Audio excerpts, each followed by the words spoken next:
Everything, honestly, in life to me is about relationship building. Everything. So when I started to get a little deeper into this business, I'll say I'm not saying it was second nature, but it literally is about building relationships and connecting with people. Yeah. And honestly, making people feel good about dealing with you.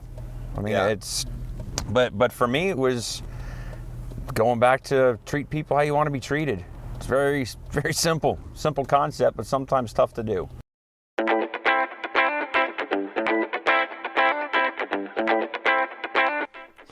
Strong Dads wants to thank Quality Auto Mart for joining us as a sponsor. Quality Auto Mart was born in 1985. They are owned and operated by Mark and Nancy Repke. Quality Auto Mart provides all the services, repairs, and maintenance for your vehicle's needs with a 3-year auto parts and labor warranty. They offer complimentary vehicle safety inspection and estimates.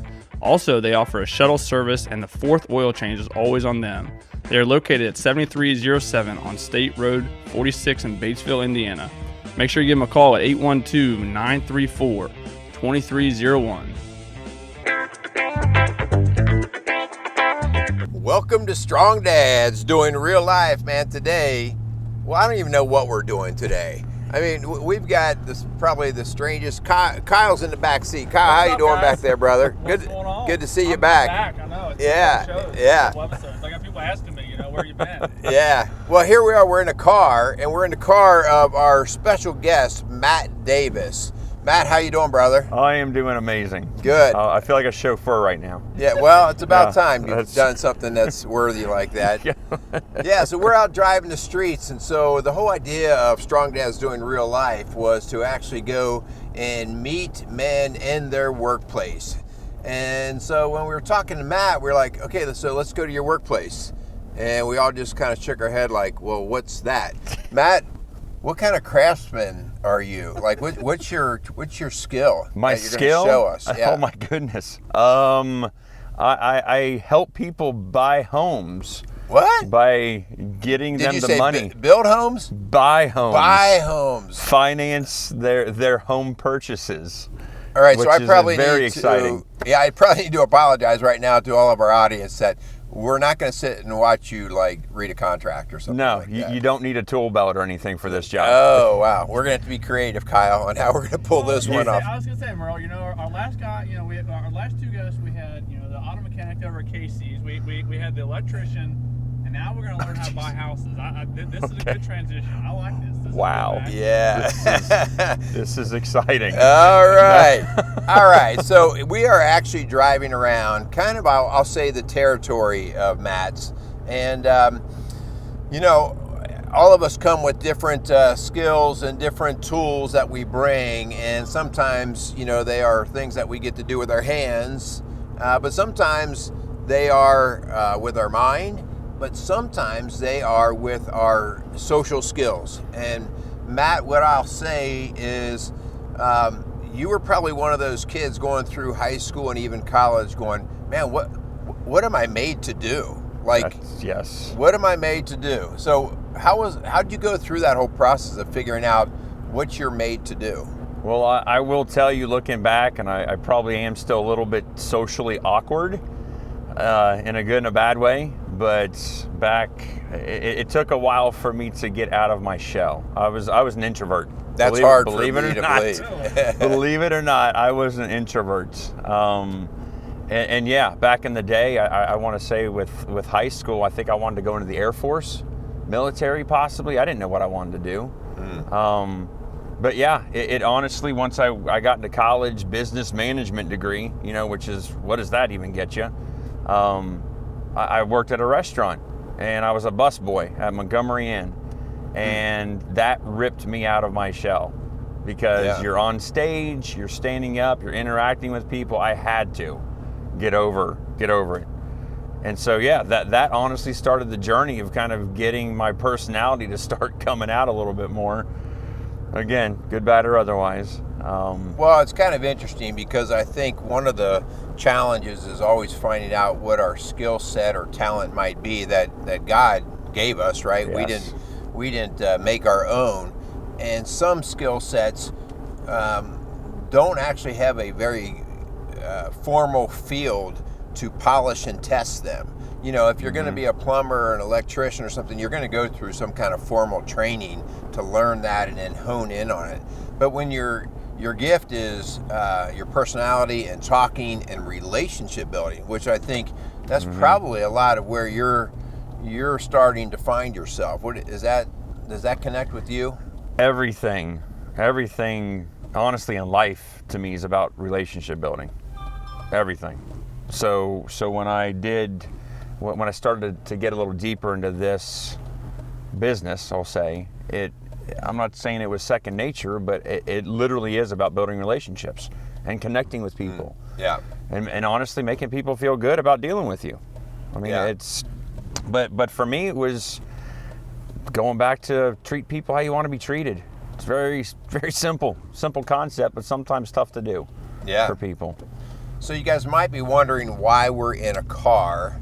Well, so Yes, I am. yeah, and so the idea here is we're driving through the community that Matt works in, and this is Lawrenceburg, Indiana, and I'll say Greendale as well. Yeah. Yep. And one of the things that Matt was telling us about, and we thought this is where we need to go, is how much he thrives on and builds the relationships in this community.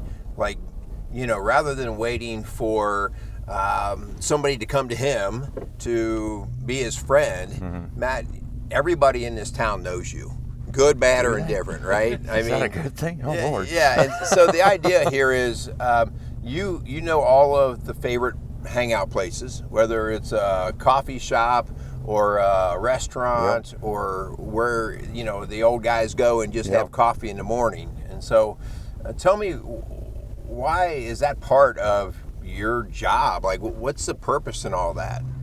Honestly, FaceTime, and it's you need to be visible. Yeah, it's very easy, especially with what I do, to hunker down behind a computer, shooting emails, doing social media stuff. But really, you got to be visible. People have to know you. People have to see you. Even with like the marketing stuff, I tell people it's great to have a name on there, but you got to have a face. I mean, your face is who we are. I mean, that's because people recognize you. They might not recognize the name, but they'll recognize the face. So that's where, again, honestly, from an accountability standpoint, it definitely keeps you accountable. Yeah. Because you do have to bite your tongue a little bit more sometimes, and because again, people know you, like you said. People know what you do. And they want to deal with good people. Yeah. You Matt, before we hit the record, one of the things you said that I think really kind of maybe is a little bit of who you are and kind of benefits your business and you as just a man. Is talking about just things. You're just an organic person, right? So these relationships that you've established just kind of funnels right into your profession. You know, obviously going into buying a home and building those relationships, and how your face is out there for people to see. So naturally, when thinking about buying a home, you come to mind. Can you talk a little bit about just kind of the organic nature and kind of how you conduct your business? Well, it is just like we're going right now. Jay Knowles, he works for Keller Williams. His office is right down here. We just passed an awesome coffee shop, Funny Farm, which I like to stop into every now and then. But I'll literally just I pop in. Yeah. I literally just pop in. If I see a car, I mean, honestly, it's a little difficult. All three of them are there right now. So I'll just pop in and say hi. But it's not necessarily from a business purpose. It's really just to say hi to the people I know, the people I'm doing life with. Right. Well, let's stay there for a second, because I know a lot of guys who have tried to jump into, I'll say, the sales world, okay? And that's kind of what I see you trying, or that's, in a way, that's where you're at. And so, and they everything that they do, they have to look at it as a opportunity for business. And I'm not hearing that from you. I'm hearing it's an opportunity for a relationship. Yes. And if the business happens, it happens. So what is your thought on that? I mean, this is a little bit of advice really for guys who think they're going to go out and make big bucks by selling things. What's your thought on that? My thought is I'm a horrible salesperson. and that was something I realized after kind of getting into this, because I don't have expectations. Like you said, if the business comes from the relationships, that's awesome. But if it doesn't come from the relationship, I still have the relationship. And that's what I've realized over the years of looking back at all the careers, choices I've made. I needed those relationship building opportunities. Yeah. If it didn't involve relationships and it was just a job of doing, I couldn't do it. I just couldn't do it. Yeah, yeah. Well, Matt, thanks for just taking us around town where you are. How about let's go down and have a seat, and let's figure out what made Matt. Oh, wow. A little bit of your history, family history, and that kind of thing, because all of that goes into who you are as a man today. And so maybe let's spin this car around and take it back, and we'll see you guys in a minute. All right. All right, man.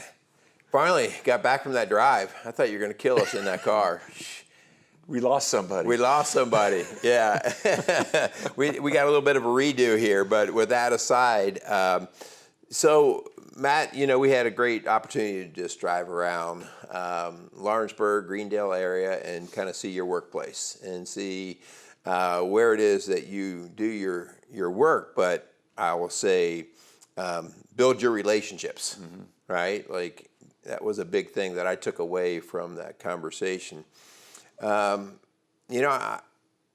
of the reason why we're doing the Strong Dads kind of out on the road, doing real life, is actually see how guys bring the way of God into what they do every day. Because it's really easy to just talk about what we should do, but when you actually get out and do, it's kind of the fruits of your labor. What are you actually really producing out of that? So let's talk for a second. So all of those relationships you're building and everything, what's God got to do with any of that?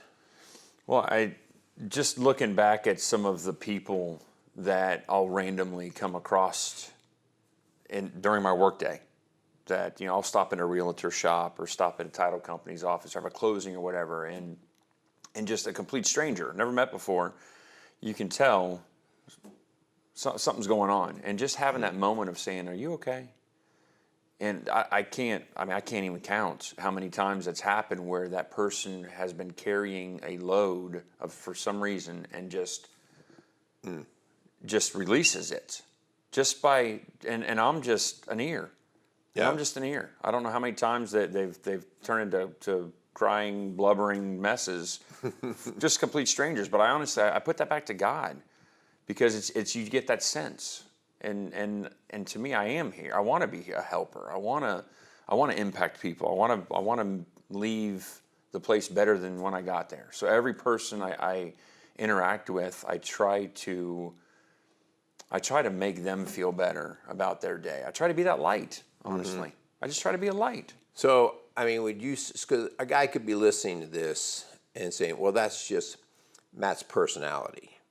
I'll say you're a salesman or a very extroverted personality, right? So that's just your personality. What would you say to that? Is that just your personality? So a guy who doesn't have that kind of personality, he's just not going to, that's not his deal? Or how do you know to do that stuff? It's not something that just happened. I'll say that. It is something, I believe, just from being intentional. Being intentional, not worrying about what someone thinks, or not worrying about getting into the mess. I've brought this up. We tend to avoid messes. If you know someone's going through a struggle, I'm just going to avoid that. And it's kind of like hey, how's it going? Hey, just give me the fine. Yeah, I don't want anything deeper. Yeah, or it's kind of rough. All right, well, hope it gets better. Yeah, and we just move on. I think it's being intentional, just taking that moment, because that's all it takes are those moments of, can I help you with anything? Do you need anything? Yeah, but meaning it. Yeah, because as soon as they actually bring you something that's a little deeper than fine, that can really alter your day or how you're going to interact. Like you said earlier, all of a sudden they turn into a blubbering mess. Yeah, you can't just go, well, good luck with all that. I'm busy. Well, take care. Yeah. I'll be praying for you. How many times do we say that? Just as I'll be praying for you. Yeah. But do we really mean it? Do we do it? Yeah. Versus actually kind of locking down. All right, you know what? I got some things that were on my mind to do today, but right now, you're a priority. And can I pray for you? Can I pray with you? Right now. Right now. Yeah. That's a next level, if you ask me, and that's a tough step to get to. But once you get, in my mind, once you can get to that point, because it doesn't matter what's going on around you, you don't care. I want to pray for this person right now. Yeah. You had mentioned something before that I know I have struggled with, and I know most guys that I've talked with have struggled with. What will other people think? Yeah. Right? So the idea that you would actually be in the middle of doing life out in public, whatever, and say, can I pray with you right now? Like, to 99% of the world, dude, you're being really weird. That's kind of a private thing. Oh, yeah. All right, so what are you doing here? Yeah. And so all of a sudden that's in the back of my head. And I'm just, you know what? I will pray for you. Yeah. Because the world's saying don't do it. Yeah. But God's telling me to do it. Who am I going to listen to? Yeah. If I'm feeling led to do that and I don't do it, you leave with an uneasy feeling. Yeah. I mean, that God puts us in these situations. God puts people in front of us that need that light, that need something every day. We just have to look for it. But distractions, work distractions. I mean, just our minds are going 1,000 miles an hour on to the next task. I mean, we're dudes. How many tasks do you have every day? Oh, yeah. Well, and I can just keep piling it on, too. Yeah. Things I want to do. You're probably into Friday. You're probably into the weekend already. With Actually, the I am, things yeah. that Yeah. you're thinking about next week already. Those, I'm not. That's a good thing. You got to have your plan, but it's also they can be distractions through the day if we're not intentionally looking for those opportunities. Well, and plans that become rigid, right? Like lacking the flexibility. Yeah. Like I do have my plans, but when I get rigid in that, like no matter what, this is what I've got to get done today, versus allowing the spirit to actually go, no, not today. Yeah. Today I need you to do this. And you mentioned before, like if you don't take advantage of an opportunity when it's laid on your heart to speak with somebody. Well, when it's laid on your heart and then you don't do it, you walk away feeling convicted. Yes. And the best way to not get that way is to lock yourself out of that. Like, no, I'm not going to feel guilty for that. I've got stuff to do. Yeah. But the idea that you open yourself up to the Spirit and say, no, I need to feel guilty right now. Not live in guilt, but convicted. Yeah. To actually allow the Spirit to keep knocking on my door. Yeah. Yeah. Yeah. And it's not easy. Yeah. It's not easy because, like I said, a lot of it, there's a lot of messy people out there. I'm one of them. Hands one up, of 'em. hands up. Yeah. But it is. You have to basically want to get in it with them. Because we're not in this together. And again, the world's going to tell you to just keep it to yourself. Yeah. Keep it to yourself. I'm sorry. I can't. I'm not going to. Yeah. If we all kept it to ourselves, we're all going to go down that wide path with the broad gate that many people follow. It's the easier one, right? Yes, There's less exactly. conflict in the immediate. There's less. Oh my goodness, conflict. yeah. Yeah. Yeah, absolutely. It's easy. It is absolutely easy walking down that path. Yeah. Yeah. All right. So, I knew your dad. Yep. All right. Good old Mike Davis. Oh, Big Mike. Big Yeah. Mike. He drove buses for us, firemen, all these things. Big personality. So I think I might know where some of yours comes from. But I ask every guy, tell me your dad's story. In other words, tell me what your dad relationship was like. What did he impart to you? Good and bad, right? Like your dad wasn't perfect. My dad's not perfect. By the way, you're not. I'm not, right? So we're gonna build our kids, but we're gonna scar our kids, whether we like that or not. There are gonna be things. What's your dad's story? Well, I mentioned this. We're products of our parents. I mean, we all can look at that and be like, oh, that's my dad. Oh, I got that from my grandpa. Oh, that's my mom. Yeah. You know, little pieces. But with my dad, I'll definitely say it's the servant's heart.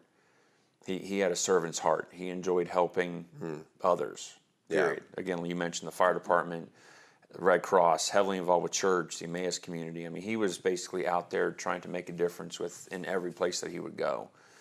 So the servant's heart aspect, I've always said I have that. I have that because of my father. But on the flip side, looking back, I would say he definitely, when it came to time, he gave more time to the community than he did his family. Not that we weren't important. He provided for us. I had an awesome home life. I mean, we never were in need. Right. But he was gone a lot, looking back. Which that again, I didn't realize that until after he's been gone 12 years now. But I started looking back at that relationship, and I'm thankful for a big part of it. But that was honestly part of what he got from his dad, my grandfather.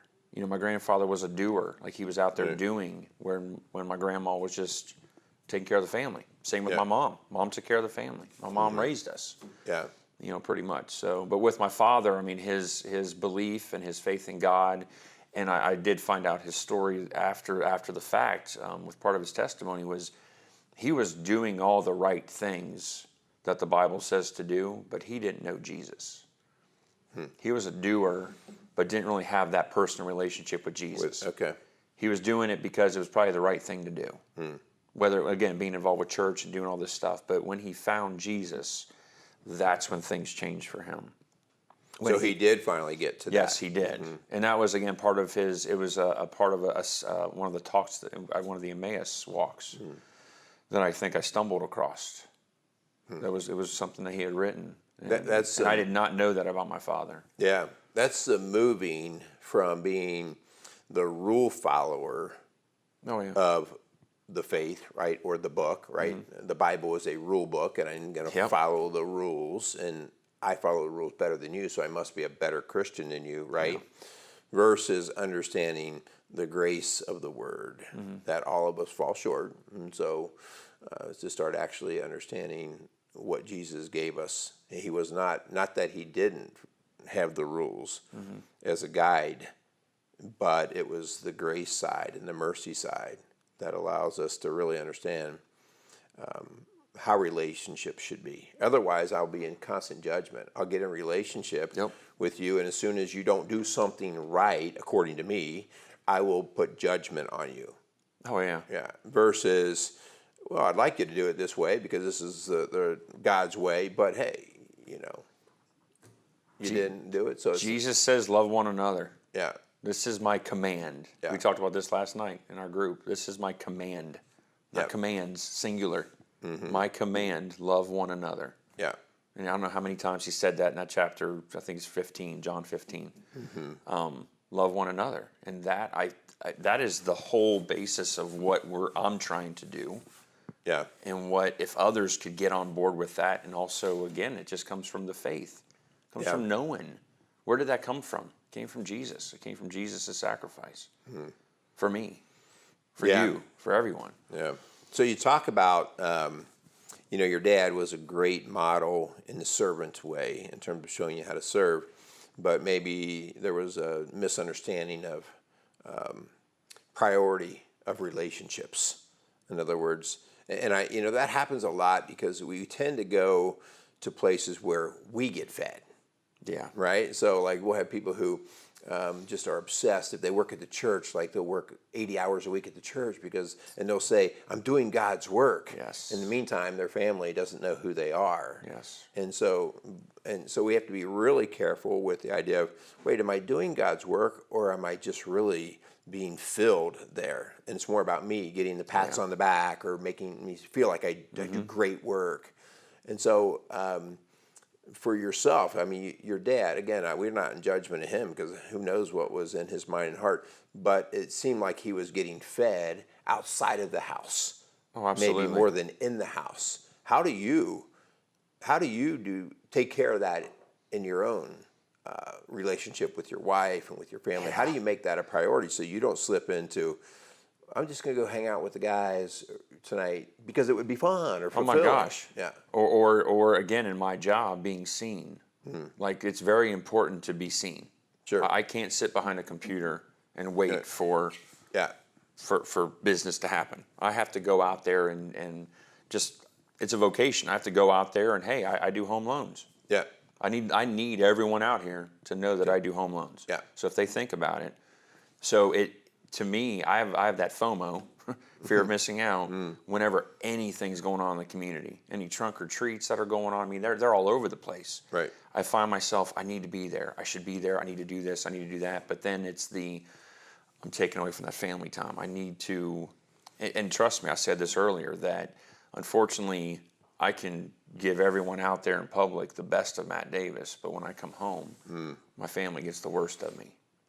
Yeah. Just because of the pressure sometimes. And that's where, that's my struggle, my personal struggle, is to not let the devil do that. Because I know that he knows that that's my trigger point. You talked before about being intentional. We use the word intentional. So how are you intentional about making sure that you're taking care of the family relationships even before all the community stuff? The work stuff. How are you intentional about that? So honestly, I have been saying no.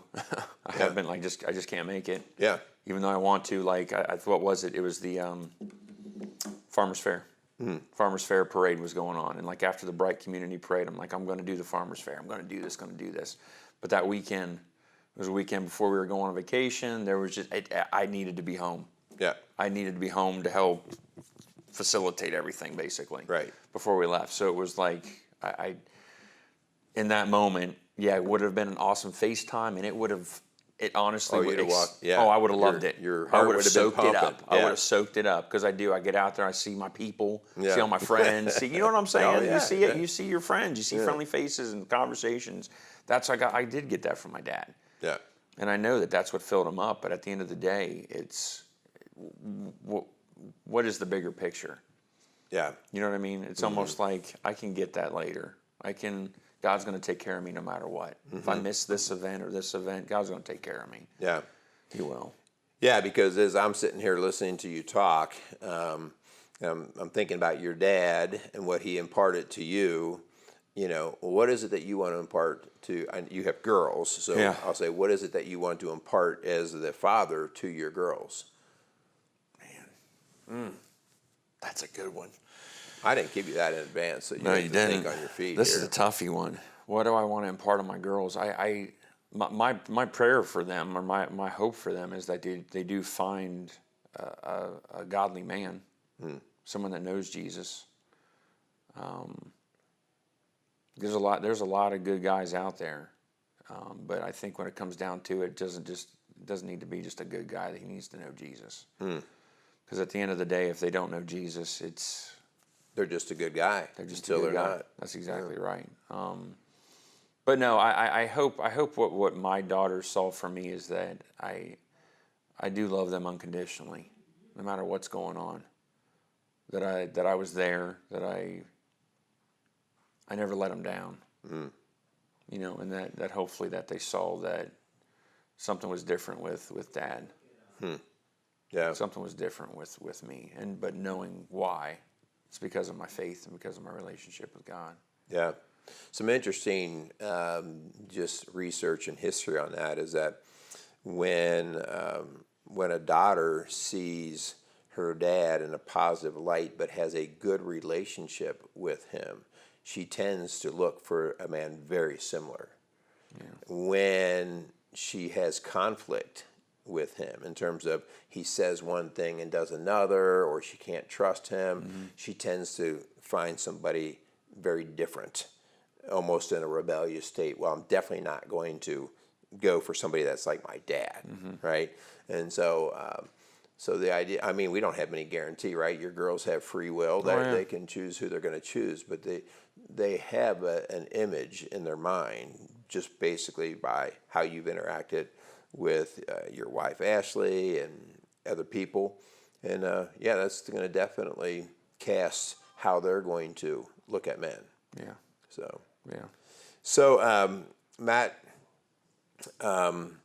one of the things that we try to do on Strong Dads is let people know that we all struggle, right? I've done entire shows on we're going to live a life of no regrets. Yeah. And the life of no regrets simply means that we did make mistakes. I mean, we make mistakes, but what did we learn from them so that became a moment of growth rather than a beat me up session, right?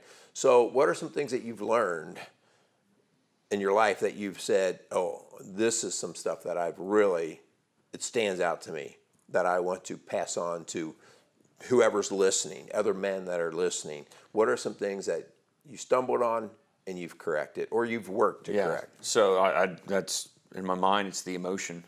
We us dudes, we get emotional. I mean, we get mad. We get those triggers and the blow up sessions. I can look back, and this is as you're talking about this. I can remember moments that we've had, like I said, with the family, just all emotion. Like you just kids get emotional. I'm going to go a step above. I'm going to go a step above that. And looking back, that's always been a struggle, but I feel like God's been using that for me, not just with the family, but outside too. There's too many things to worry about in life. Like it's almost like we're here. Why keep it simple, basically. Right. Keep the emotions in check. Because again, when the emotions start to go, that's when you need to check out. That's when nothing good's going to happen. Right. So that was one thing, but also it's not a competition. Life's not a competition. Don't worry about what your neighbors are doing. Don't worry about what your neighbors' kids are doing. Don't worry about what people think of you. Meaning, don't worry that you're doing something that someone else isn't going to like or isn't going to.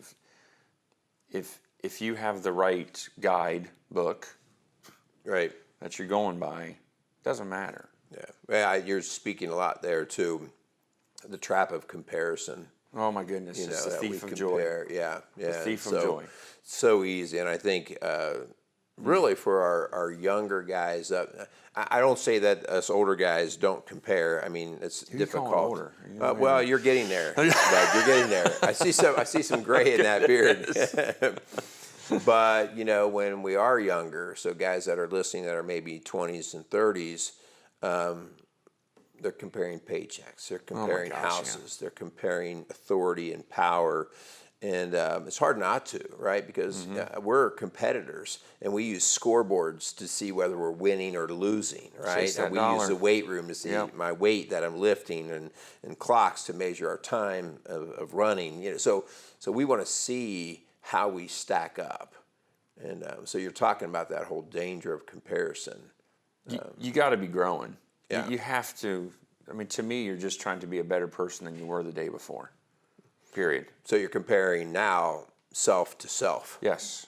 Yeah. I'm not comparing anyone else where they were yesterday or what they're doing. I'm looking at myself in the mirror and being where am I? Because you do have to grow, but you don't have to grow financially.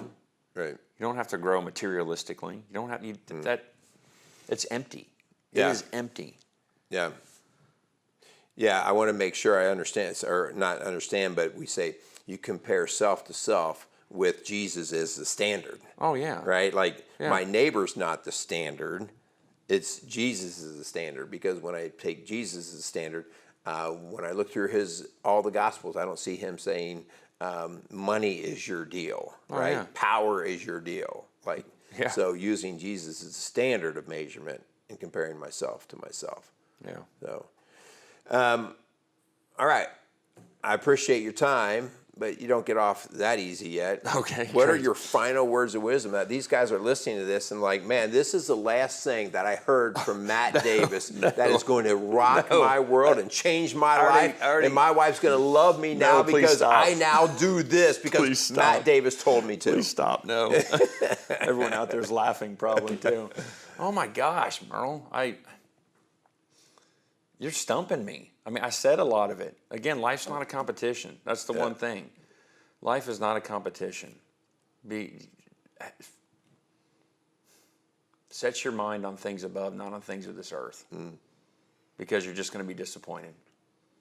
If someone really, if you're looking for something that's real and true, you're not going to find it on this earth, on this planet. Yeah. It is in Jesus Christ. Yeah. It is in that faith and that. Find a good group of dudes. Find your pack.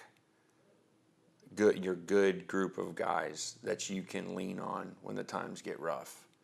Again, we're going to lean on. I'm going to lean on Jesus all day long, but I still need my dudes too. Mm-hmm. I still need those guys that I can. Hey, dude, I'm not well. Yeah. I need an ear. Mm-hmm. Find your people. Don't go at it on your own. Yeah. That lone wolf mentality. No. Yeah. He doesn't last long. No, they don't. Yeah. You need your pack. Find the pack. Let me add, if I can. Yeah. Feel free. When I know you. And one thing that comes to my mind with you is carpe diem. Yeah. Seize the day. Like, you are a guy who I've seen that you see the moment and you go right there like, no, this is an opportunity to talk. This is an opportunity to do. This is an opportunity to relate. And so you are not passive and sitting back and hoping life happens somehow to you. And so I want to say that because, you've been given some time on this earth and you're not sitting around waiting for something to happen. Yeah. So I try not to. yeah. So, Time's precious. yeah. And it's fleeting. Yeah. Well, Matt, I want to thank you. Thanks for doing Strong Dads Doing Real Life. Part 2. Part 2. So sorry we missed you. yeah, thank you. And we'll be in touch. Yeah. All right. All See right. ya. Casey's is a premier garden center and gift shop located in Lawrenceburg, Indiana. Casey's offers a wide selection of plants, landscaping materials, home and garden decor, and gifts for every occasion. Casey's is committed to providing exceptional service, a unique shopping experience, and value to every customer. Stop in and see what makes Casey's so unique. Located at 21481 State Line Road, Lawrenceburg, Indiana, or call 812-537-3800. Let Casey's help you add beauty to your home.